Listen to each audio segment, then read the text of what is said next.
Olá, muito bem-vindo. Ainda bem que estás por cá. Ah, Bem-vindo a Portugal outra vez. muito obrigado, muito feliz de estar aqui de novo. Já és da casa?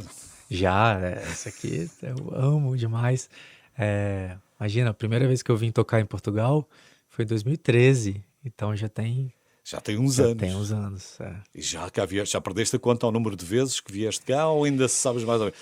5, Nossa, umas 10, 10 pelo 10, bem, umas menos, 10 porque vezes. aí virou um lugar que, além de ser um lugar que eu gosto de vir trabalhar, é um lugar que eu amo vir para turistar também. Quando é que tu achas que o público português começou a ouvir-te mais? Foi no Rock in Rio? Achas que foi o... Eu acho que o Rock in Rio com certeza foi uma vitrine muito grande, mas o primeiro festival que eu fiz, que foi o Vodafone, que eu lembro que foi na estação do Rossio, e eu fiquei super nervoso, porque é o primeiro concerto, né? E eu fiquei impressionado com a quantidade de pessoas que tinham interessadas em ver meu show, então eu lembro que eu fiquei muito feliz. Porque na altura, pronto, É, é chegar a um país novo, não sabes é, quanta gente é que vai ouvir, onde é que pois é, a música chegou a quem. exatamente. Não sabe, mas hoje em dia as redes sociais têm essa coisa maravilhosa Sim, que te permitem viajar por qualquer lado do mundo, não é? Na exatamente, Groenlândia. Há exatamente. quem esteja a ouvir nesta altura ao Silva na Groenlândia, provavelmente. Muito, né? E é engraçado, não temos controle, né? Sobre isso, é impressionante. Tu não pensavas nisto, tu pensavas noutra coisa, tu querias ser um músico muito certinho, direitinho, de formação. Super. Tu começaste a estudar música com que idade? Eu comecei na música muito novo, porque minha mãe é professora de música. Até hoje ela leciona, então nós em casa não tínhamos opção, tinha que aprender algum instrumento. Então eu escolhi primeiro o violino, Mas porque foste tu que escolheste, não foi ela eu que disse. escolhi, eu Foste tu. escolhi. Eu tinha 5 anos, muito novo, mas eu queria violoncelo. Só que àquela altura nós não encontrávamos o violoncelo para criança, aquele tamanho Há vários infantil. tamanhos de violoncelo. Oi? Não sabia que havia vários tamanhos de violoncelo. Pensava Não. que era só o tamanho grande e tu Tem. eras muito pequenino e não conseguias. É, Mas há para criança. tem uns mini cellos que você Ok. consegue achar para estudar. E naquela altura era muito difícil para mim, pra gente conseguir encontrar. Então eu fui pro violino, que eram mais fáceis, né? Que era um violino desse tamanhozinho também, era um violino muito pequeno. E aí depois disso eu nunca mais parei. Aí fui pro piano, e aí estudei violão também, depois de um tempo. Dizem que aquilo que acaba por acontecer é que se torna muito chato a instrução clássica Aham, pelas horas de trabalho, muito.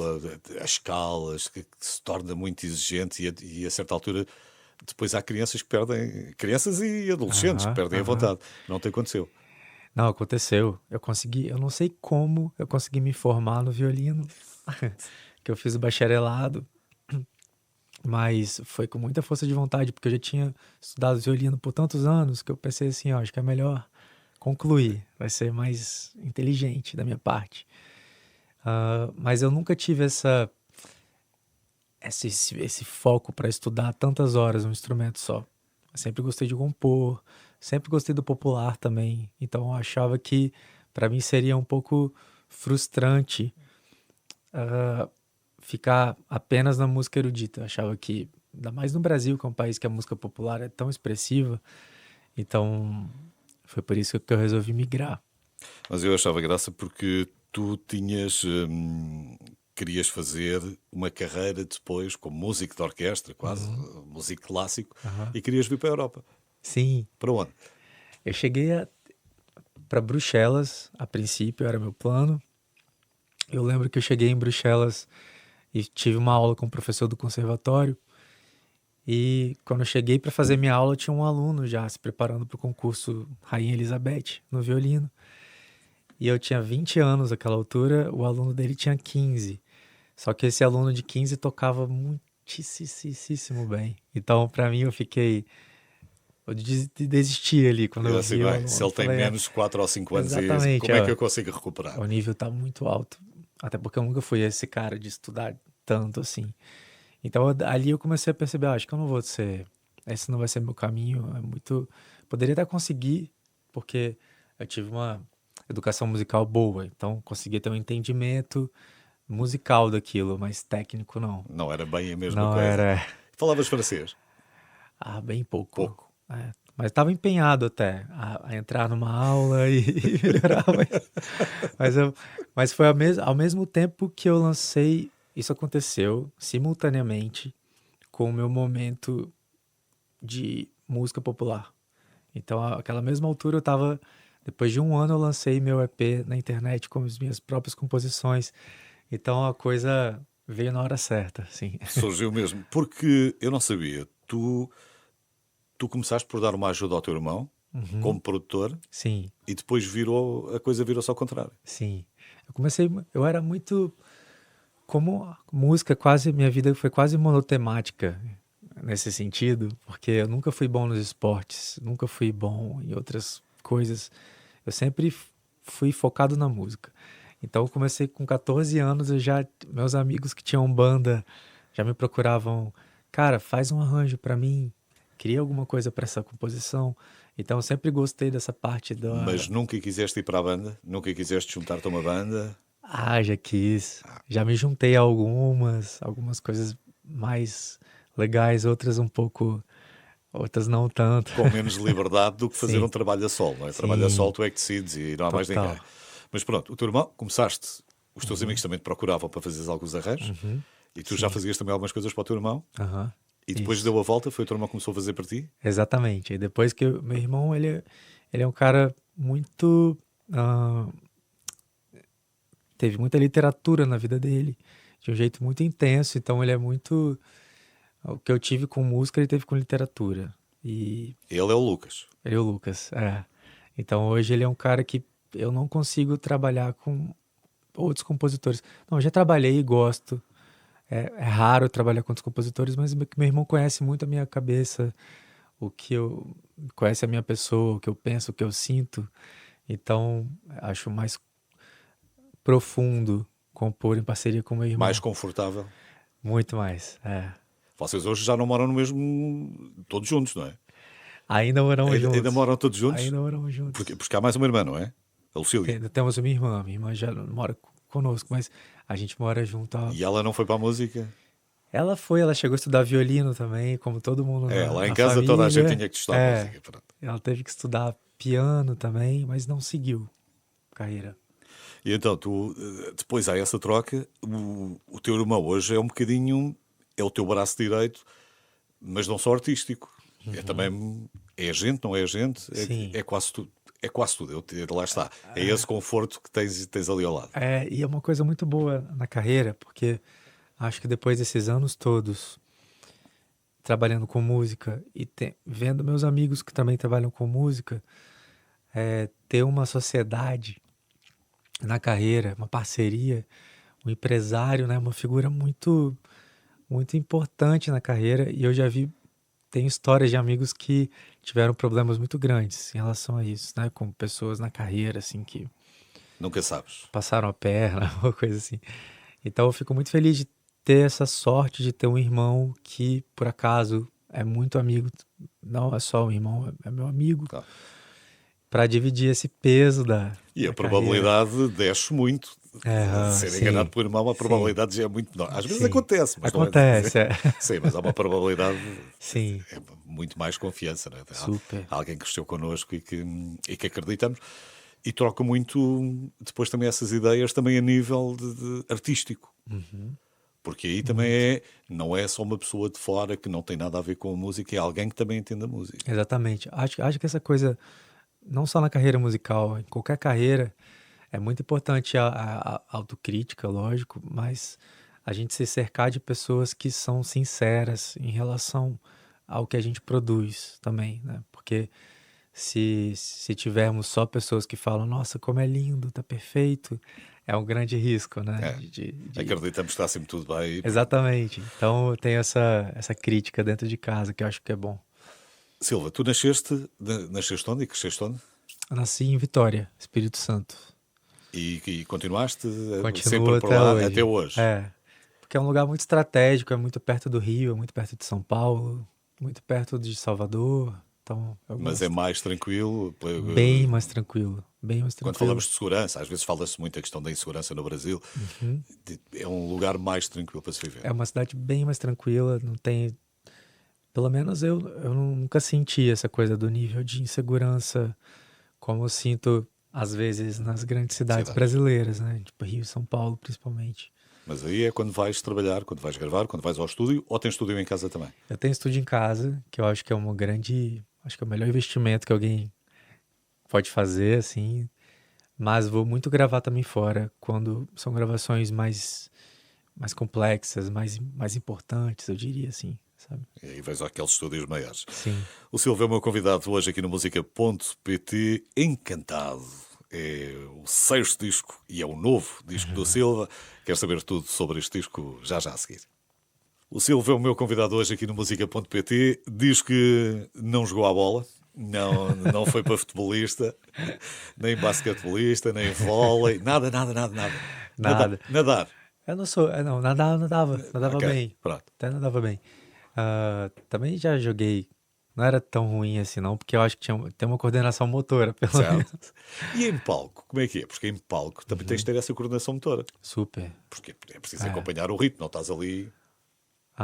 Palco foi um trabalho de anos para conseguir ficar, porque eu sempre fui muito tímido. Hoje eu já não me considero uma pessoa tímida, mas no começo era uma coisa muito difícil para mim. Era um parto ter que subir ao palco e falar com o público era impossível. Então eu só falava boa noite e obrigado, no máximo.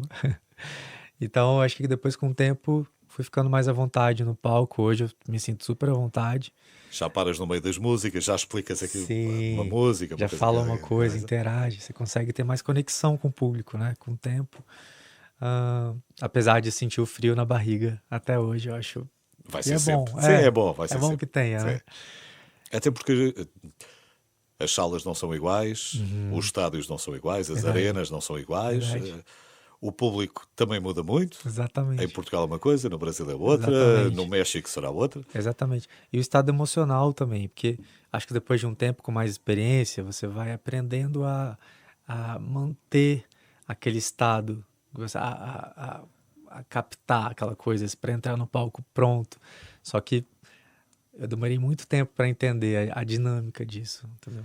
Mas, portanto, gostavas mais de estar a compor, ir para o estúdio, Aham, fazer as tuas coisas, está tranquilo, está feito. sim, O palco foi algo que foste trabalhando e foste apreciando mais. Hoje, se sim. calhar, já é.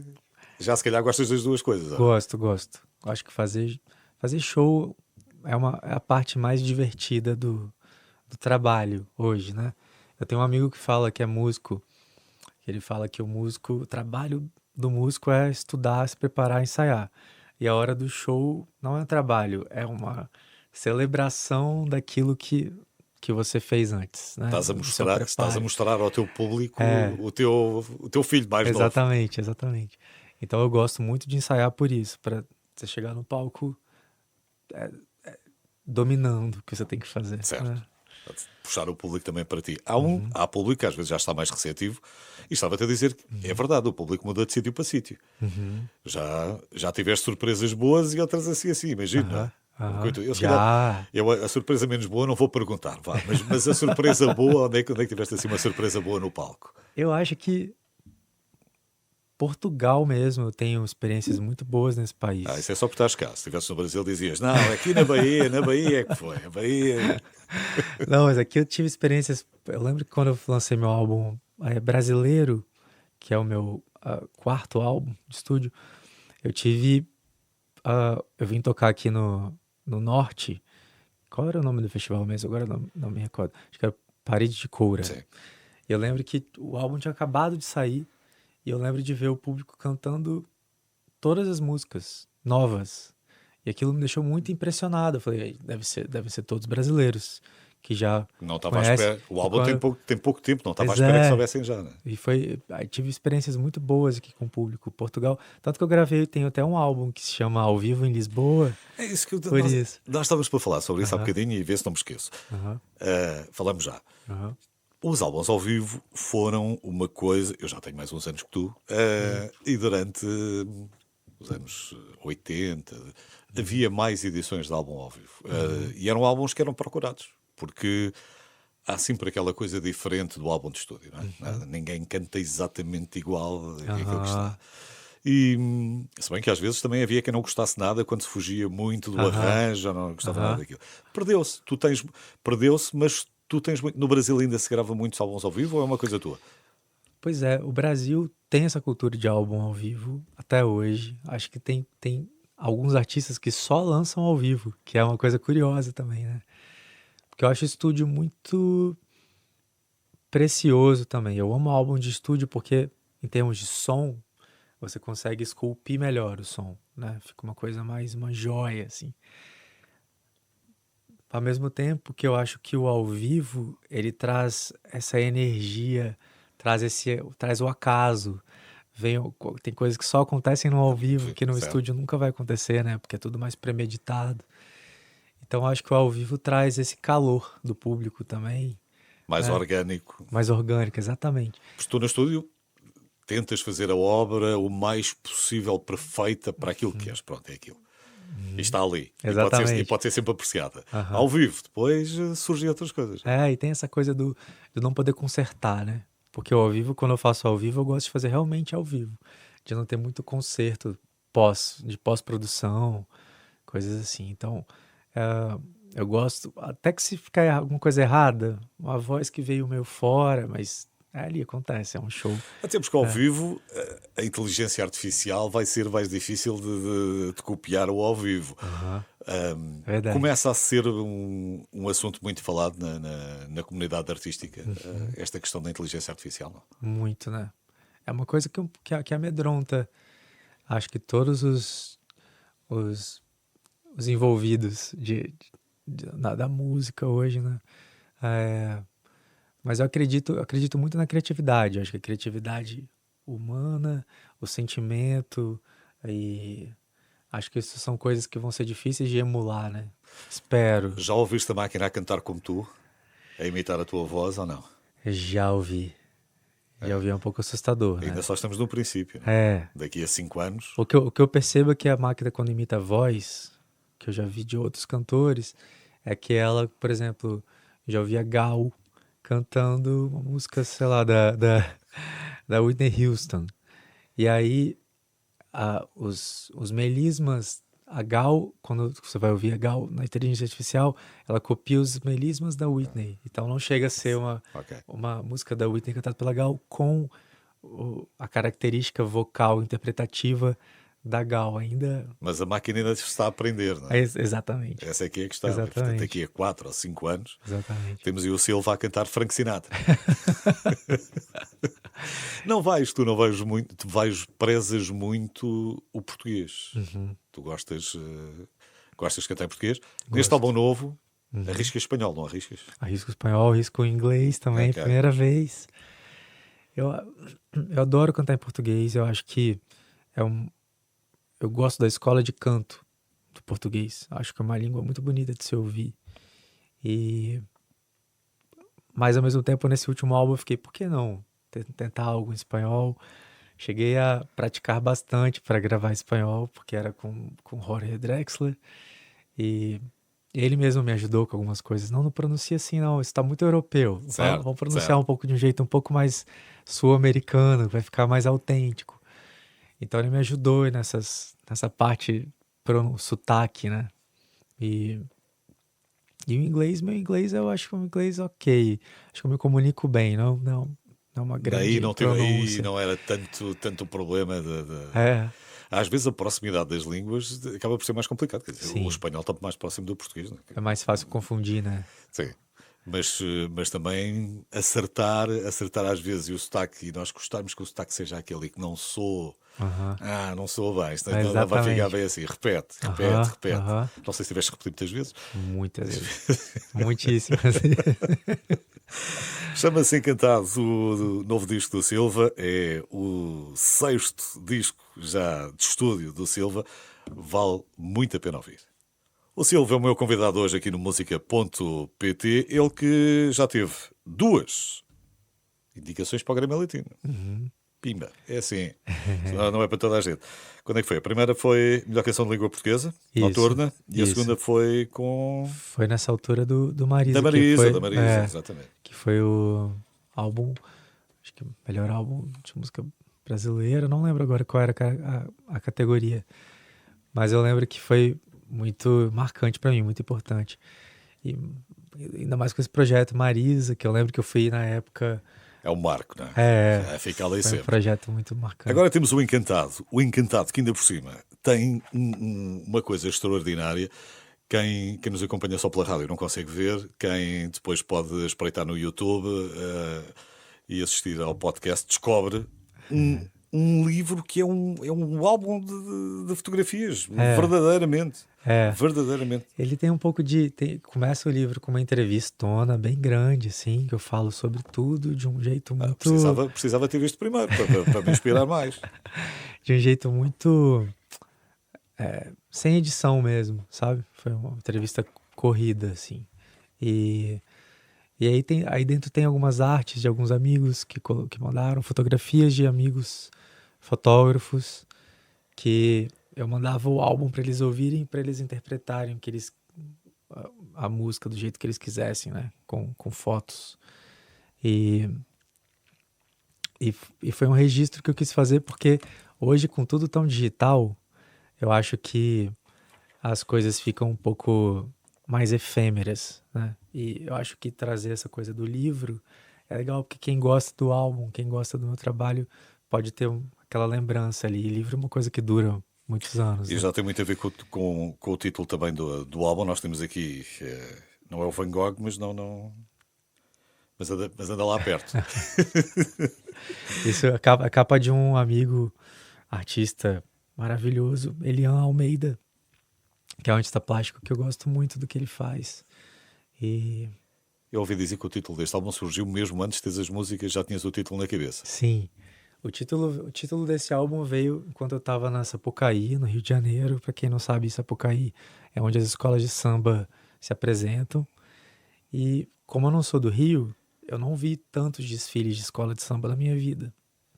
Mas esse foi muito especial, foi muito bonito. Não sei nem explicar o que eu senti naquele momento, assim, porque foi uma coisa muito particular. Também estávamos assim da pandemia, não é? Isto foi há Exatamente. 3 anos. Exatamente. Foi o primeiro carnaval pós-pandemia e foi muito bonito, muito impactante, muito...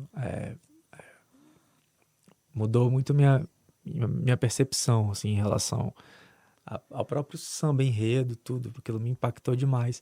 E esse nome me veio durante a apresentação. Eu falei, Encantado, acho que vai ser Encantado. Pelo estado de encantamento que eu me encontrei ali naquele Mas momento. tu optaste, em vez de Encantado, optaste por Encantamento. Ficou. E aí falei, esse nome do álbum vai ser esse, Encantado. Tu e o teu irmão compuseram mais de 30 faixas. Sim. Obviamente não temos 30 faixas aqui, temos 16, não é? Aham. Portanto, metade tiveram que sair. E é sempre difícil. Este processo, editar uma música também é difícil. Vais ter que cortar coisas e mandar coisas fora, ou editar uma entrevista. Pronto. Muito. E eu já estava há um tempo sem fazer um álbum autoral. O último tinha sido 2020. Então, eu fiz o Encantado 2023 para 2024. Foi o meu tempo de produção dele. Então, eu precisava muito voltar a compor. Estava sentindo muita falta disso na minha vida. E que é isso, criar para mim... Eu acho que o perigo quando você se torna profissional no meio das artes é não deixar... Eu tenho até... Não lembro quem era do Brasil que falava que eu odiava ser chamado de profissional. Não sei se era o Tom Jobim. Que ele falava, profissão é uma coisa que você fala de um jeito profissional, é mais frio, assim, né? Então, para mim, essa coisa do criar, eu me dei conta durante esse processo do Encantado de como é uma coisa vital para mim, que eu não posso deixar de criar. Não posso nem lançar, isso pode nem virar um álbum, um show, mas eu preciso criar. É uma coisa que para te alimentar de alguma exatamente, maneira. Me alimenta muito. E o Encantado, este disco do Silva, temos aqui várias misturas. Temos samba, temos jazz, temos hip hop, temos música popular brasileira. Como é que tu conseguiste encontrar este equilíbrio aqui, né? No meio destas referências todas, como é que mantens ali a tua identidade naquilo? O que é que une? Pois é, acho que o que une é mesmo a forma de compor, que eu acho que eu tenho um estilo, uma linha melódica que, Há uma que sonoridade que eu ouço e assina. digo que isto é Silva. Eu acho. E tem um jeito de harmonizar as composições e a própria voz mesmo, né? Que eu acho que é um fator que ajuda a criar essa conexão entre as composições. E eu quis ser bem intuitivo nesse álbum. Não foi um álbum muito arquitetado, assim, vou fazer a primeira faixa, vai ser assim, a segunda entra um samba, a terceira entra... Eu ouvi bastante a minha intuição, só. Mas foste bem ajudado. É, Porque tu aqui neste álbum, tu tens grandes participações neste álbum. sim, Não sei se vai dar sim. para falar de todas, mas Aham. conta. Primeiro Dona Alice Brandão, que é um ícone do samba, e uma mulher que na época que o samba era extremamente machista, quase não se via mulher a compor, né? Você via mais cantoras e tal.